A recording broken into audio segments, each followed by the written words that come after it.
when you're in transition, you start to feel like your gifts are not being used effectively.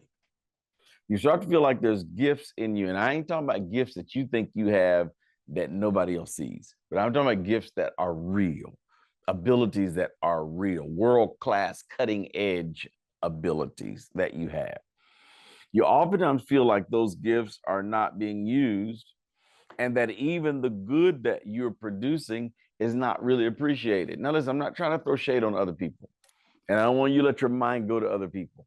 I want you to keep this as internal as you possibly can. And I want you to think about how often you feel I could do better. Not I could get a better job or I could make more money. No, but I could exercise my gifts better. I want you to think about how often you do what you do on autopilot. You don't even have to think. You don't have to go deep. I want you to also think about how many times you stay average when you could go for broke and be excellent. Here's what's happening for you. You are starting to plateau. You're settling in a place, and you've got to decide, I can't stay in this place.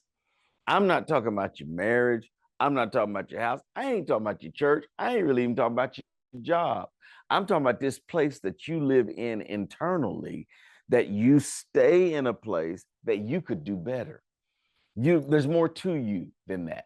There's greater giftings than that. Your time could be better spent, and you recognize it. And you've done some good stuff, but there's a gnawing in you that says it ain't enough. I need to do better. That you've got some gifts in your life, but you're only using 3 of your gifts and not 4. And now you got a coach that's telling you you got a lake, you got a sea that you got to get in the boat and cross it. And part of our challenge is you've been through transition before and it wasn't fun. Matter of fact, it was not heaven. You hated that space you were in. But I'm going to give you a little key that oftentimes the storm and the results that you're afraid of because of past experience were only there to prepare you. The next time you're on the sea of transition, oftentimes there are no storms. It's not what you expect.